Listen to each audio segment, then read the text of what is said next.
Happy eLearn part, couldn't even tell you at this point. We do have to move on. I've given you a few days to kind of not really assign anything new and help you get some things accomplished. And just so you know, I will be putting in grades for what you have redone. So look for that today. But we do have to move on so that we don't lose a whole week. We're doing absolute value functions and graphs today. So we're going to look at absolute value functions, what they look like, and then also transforming them, so shifting them left and right, and then also like stretching and compressing them, okay? So the absolute value of a number is the distance from 0. That is, spelled from wrong. That is what an absolute value is. So knowing that, the parent function of this, so this right here, I will highlight it, is the parent function. So anytime I talk about that, this is the base absolute value function. So it starts at 0 and then it goes from there, okay? So the reason that the graph looks the way it does is because the absolute value is the distance from 0, so technically everything is positive. Now we will get into transformations when that won't be the case, but so that you know, that is why the parent function looks the way it does. So doing a table of values always works, but you need to know this, that absolute value you can't do in your calculator. So when you go in to like quote unquote plug in -3, you have to know your calculator won't do that. You have to know that the absolute value of -3 is just a +3. The absolute value of -2 is +2. -1 is +1. 0, and then these are just 1, 2, and 3. So your calculator will not do it. So when I say make a table of values, you'll have to do some side work because you'll have to do the absolute value part by yourself. So here's what the graph looks like. I'll put it on here for you. It starts at 0, 0, just that middle point right there, okay? That's going to be your starting spot, your middle, well, for this graph. And then it just goes up 1 over 1. So I only have 3, so I'm going to put 3 in there. But just know that it does go on forever. And this is what, I missed, your absolute value graph looks like. Notice the slope of these lines. I'm going to talk about this. The base of absolute value, there's technically a 1 right here. The slope of that is up 1 over 1. So all of these that don't have a number out in front are just going to be up 1 over 1. That's going to be the trend for these absolute value graphs. Okay, so maybe let's jot that down, that your slope over here is going to be a +1. Technically, the slope over here is a -1 on this side, but just know it's just up 1, left 1, up 1, left 1, instead of the opposite, which it would be on the other side. Right here is the point called the vertex. Just to refresh you on what that means, it's the turning point. And again, I'm going to just state this up top really quick. This is called the parent function. So anytime I mention the parent function, this is the one I'm talking about. It starts at 0, 0, and it goes up 1 over 1 in both directions, okay? There's also this part called, and I'm going to write this in so you can see it. It is called the axis of symmetry. That exists in all of these because there's a line that you can draw down the middle that cuts this thing in half. So I'm going to do it in a highlight. This right here down the middle is your axis of symmetry because it cuts the absolute value function in half, okay? So since there's an axis of symmetry, we're not going to talk about this a lot, but technically what a absolute value function is it is a piecewise. It has 2 parts. It has this part that's going down, and then it turns around and goes up. So just for a little like connection piece of how they all work together, okay?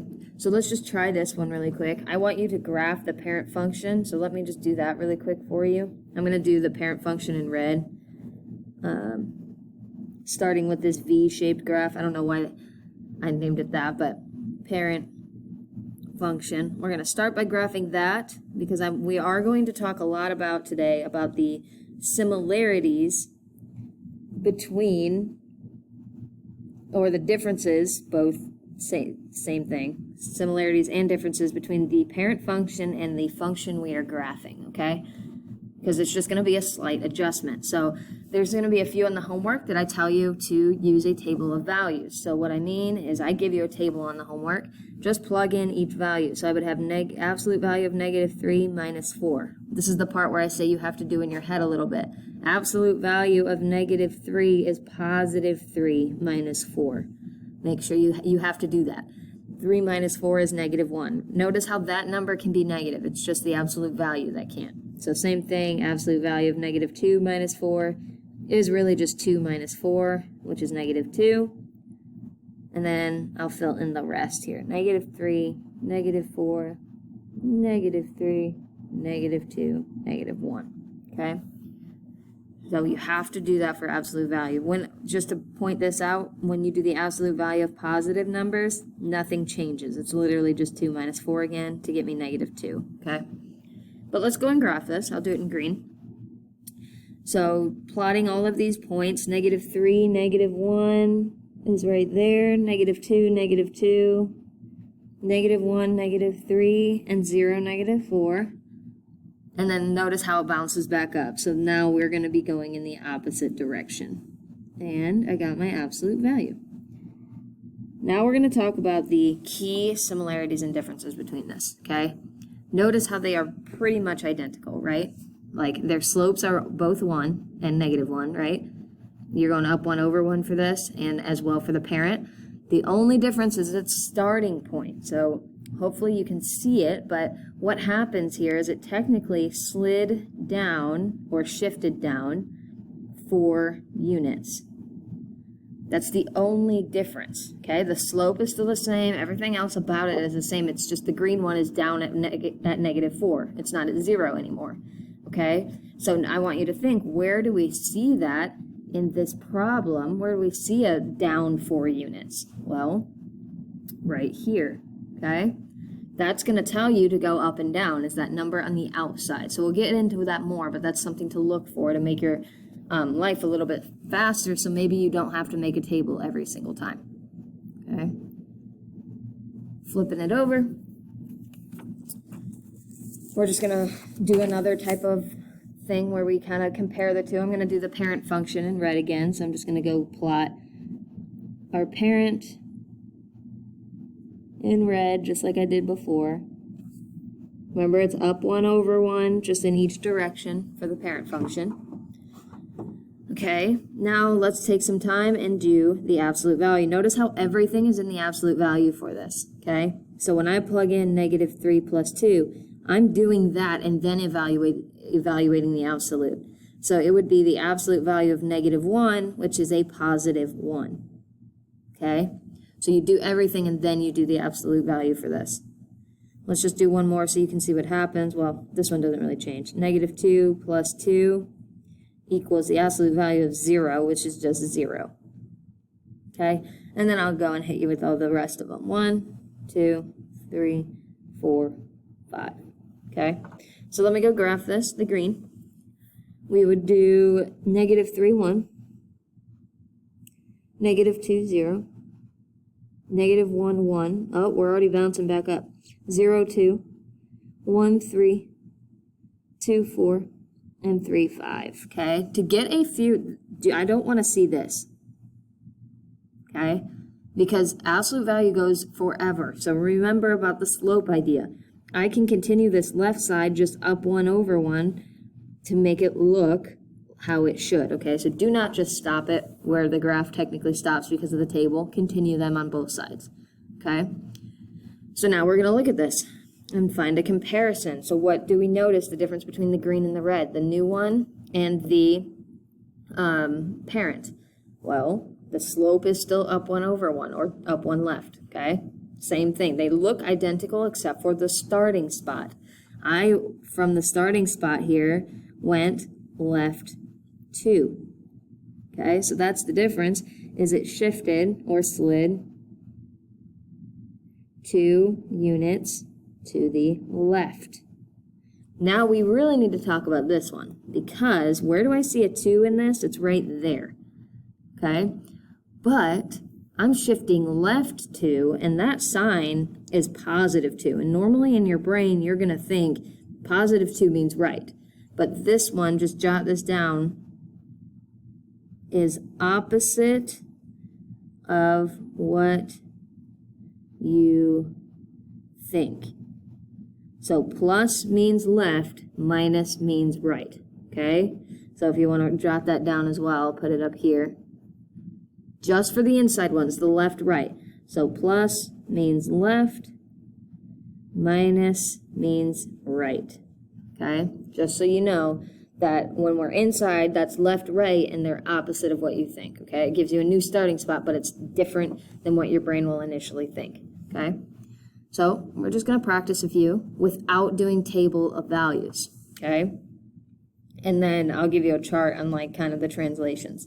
So these first couple are just left, right, up, down. We just need to identify, okay? So I'm just going to jot the parent down here for this little guy, just so we have it for at least one of them. Remember, starts at the center, up 1 over 1 in both directions. This is on the outside, okay? So that one is the one from the beginning, up from the front. So this is actually telling you up 3 from the original starting spot. So my new starting spot isn't 0, 0, it's up at 3. And then my slope and everything is exactly the same. So I'm going to go up 1, right 1 to the right, and up 1, left 1 to the left. Notice how everything else is the same, but that plus 3 on the end just said shift it up 3 units, okay? Now we have an inside one, -5 on the inside.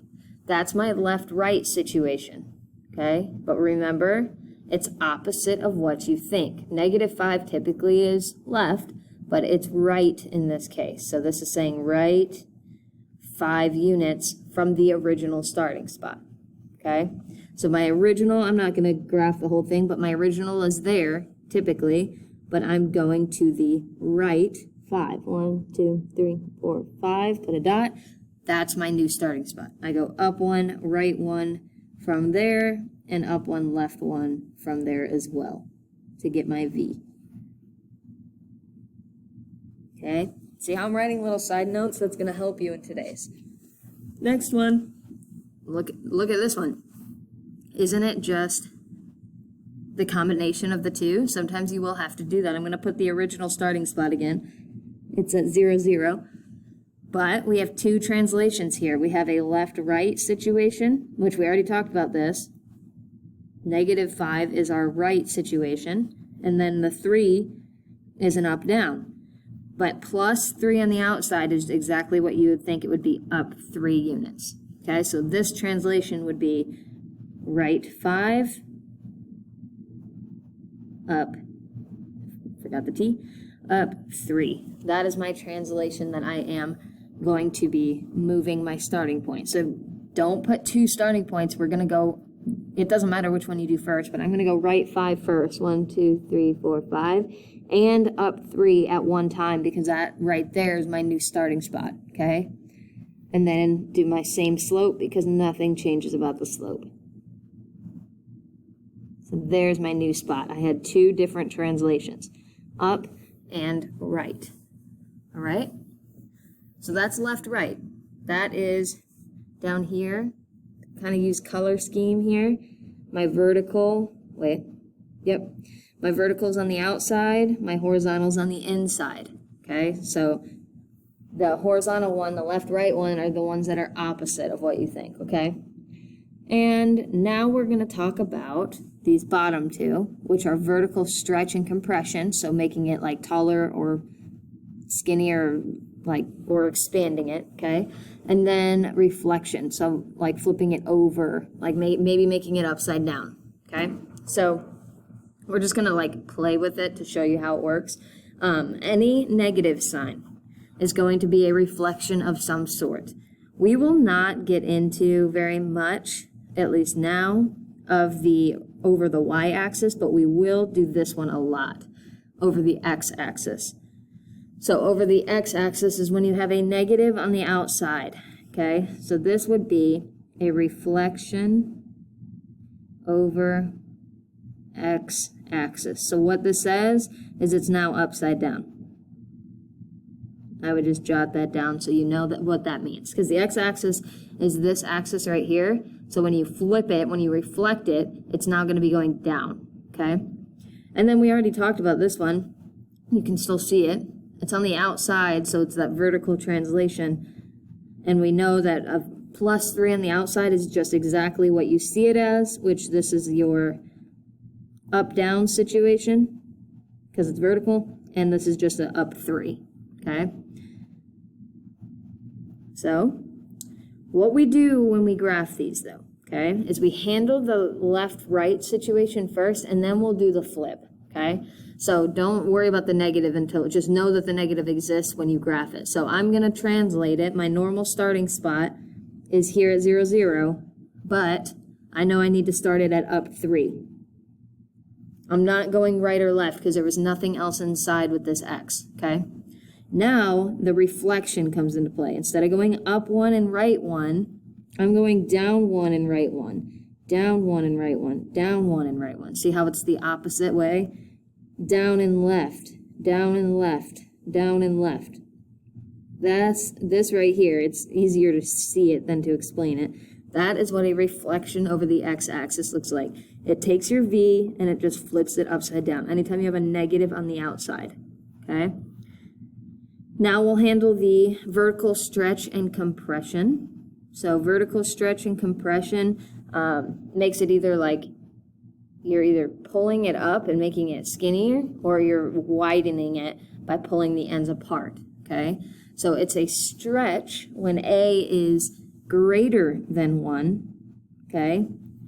Really, what I want you guys to know is the stretch and compress right here, the A values out in front, really just changes the slope. I would jot that down. So that 2 out in front here, instead of my slope being 1, up 1 over 1, it's now going to be up 2 over 1, okay? That's my new slope. I don't really want to get into the technicalities of it because then it gets confusing, but just know that that number out in front is going to change what your slope is. Usually it's just 1, but sometimes when we have a number out in front, it's going to be up 2 over 1 or up 3 over 1, okay? So I'm going to put my normal starting spot. Notice how I have no other shifts here. So my starting spot for this one as well is going to be right on top because I'm not going left or right, up, down, okay? But what we do need to know is there's no reflection, so I'm going to go up. But the slope now isn't up 1 over 1, it's up 2 over 1. And do it a couple times. Up 2 over 1, up 2 over 1. And then the other direction. Up 2 left, up 2 left, up 2 left. See how it's just a skinnier version of the exact same graph?